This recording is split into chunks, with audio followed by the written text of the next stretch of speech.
तो बोलिए गणपति महाराज की जय। प्रिय श्रोताओं, आज की इस वीडियो में मैं आपके लिए लेके आई हूँ अश्विन महीने के कृष्ण पक्ष के गणेश चतुर्थी व्रत की कथा, जो कि विघ्नराज संकुष्टि चतुर्थी के नाम से जानी जाती है। यह दिन भगवान गणेश को समर्पित है और अश्विन महीने के कृष्ण पक्ष को कृष्ण नामक गणेश की पूजा की जाती है और विधि पूर्वक इस दिन व्रत रखा जाता है। तो यह व्रत इस बार 10 सितंबर बुधवार को रखा जाएगा।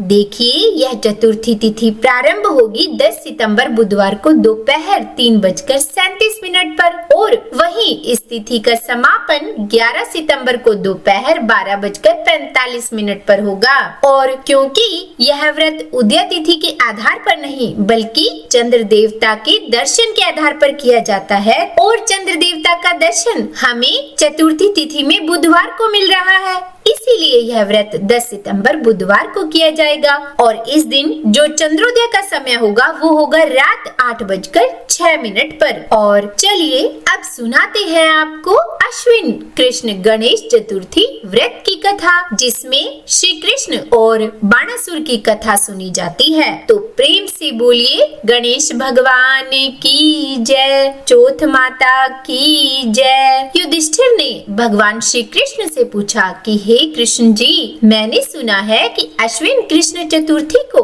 संकटा चतुर्थी कहते हैं। हे जगदीश्वर, आप कृपा करके मुझसे विस्तार पूर्वक इस कथा का श्रवण कराइए। तब श्री कृष्ण जी ने युधिष्ठिर से कहा कि प्राचीन काल में यही प्रश्न पार्वती जी ने गणेश जी से किया था कि हे देव, अश्विन मास में किस प्रकार गणेश जी की पूजा की जाती है और इसे करने से क्या फल मिलता है। यह सुनकर गणेश जी ने कहा कि हे माता, सिद्धि की कामना रखने वाले व्यक्ति को चाहिए कि अश्विन मास में कृष्ण नामक गणेश जी की पूजा पूर्वोक्त विधि से करे। इस दिन भोजन ना करे तथा क्रोध, पाखंड, लोभ आदि का परित्याग कर गणेश जी के स्वरूप का ध्यान करते हुए पूजन करे। अश्विन कृष्ण चतुर्थी का व्रत संकट नाशक है। इस दिन हल्दी और दुर्वा का हवन करने से सप्तद्वीप वाली पृथ्वी का राज्य प्राप्त होता है। और अब मैं आपको इससे जुड़ी हुई एक कथा सुनाता हूँ। एक समय की बात है कि बाणासुर की कन्या उषा ने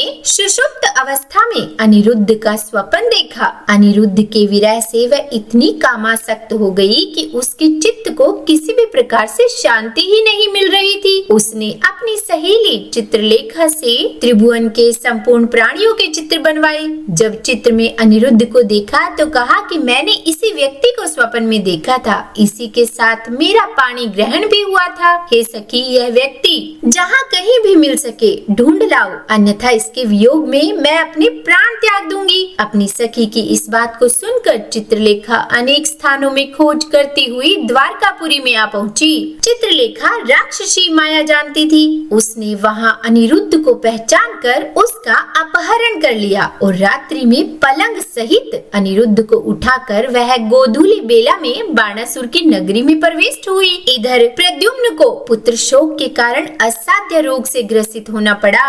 अपने पुत्र प्रद्युम्न एवं पौत्र अनिरुद्ध की घटना से कृष्ण जी भी व्याकुल हो उठे। रुक्मिणी भी पौत्र के दुख से दुखी होकर बिलखने लगी और खिन्न मन से कृष्ण जी से कहने लगी कि हे नाथ, हमारे प्रिय पौत्र का किसने अपहरण कर लिया अथवा वह अपनी इच्छा से कहीं गया है।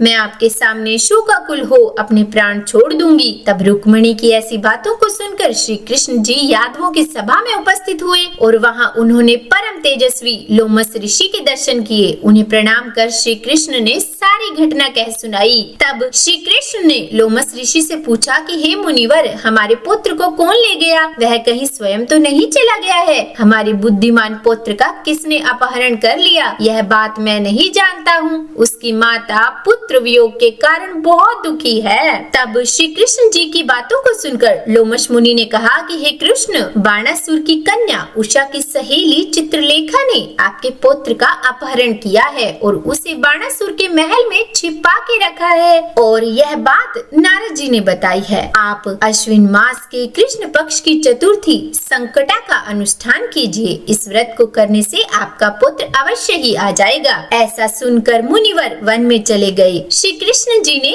लोमस ऋषि के कथनानुसार व्रत किया और उस व्रत के प्रभाव से उन्होंने अपने शत्रु बाणासुर को पराजित भी कर दिया। यद्यपि उस भीषण युद्ध में शिव जी ने भी बाणासुर की बड़ी रक्षा की, फिर भी वह परास्त हो गया। तब भगवान कृष्ण ने कोपित होकर बाणासुर की सहस्त्र भुजाओं को काट डाला। ऐसी सफलता का कारण व्रत का प्रभाव ही था। श्री गणेश जी को प्रसन्न करने तथा संपूर्ण विघ्न को हरने के लिए इस व्रत के समान कोई दूसरा व्रत नहीं है। श्री कृष्ण ने कहा कि हे राजन, संपूर्ण विपत्तियों के विनाश के लिए मनुष्य को इस व्रत को अवश्य ही करना चाहिए। इसके प्रभाव से आप शत्रुओं पर विजय प्राप्त करेंगे एवं राज्याधिकारी होंगे। इस व्रत की महिमा का वर्णन बड़े बड़े विद्वान भी नहीं कर सकते। हे कुंती पुत्र, मैंने इसका अनुभव स्वयं किया है। यह मैं आपसे सत्य कह रहा हूँ। तो बोलिए गणेश जी महाराज की जय, श्री कृष्ण भगवान की जय। यह कथा यही समाप्त हुई। हे गणपति बप्पा,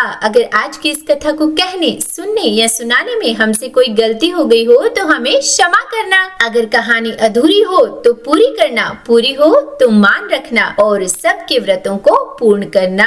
उम्मीद करती हूँ आज की यह कथा आपको अच्छी लगी होगी। अगर वीडियो पसंद आई हो तो लाइक एंड शेयर कीजिएगा और चैनल पर नए हैं, सब्सक्राइब नहीं किया है तो सब्सक्राइब भी कर ही दीजिएगा। और हाँ, कमेंट बॉक्स में गणेश भगवान की जय जरूर लिखिएगा। तो बोलिए गणेश भगवान की जय, चौथ माता की जय।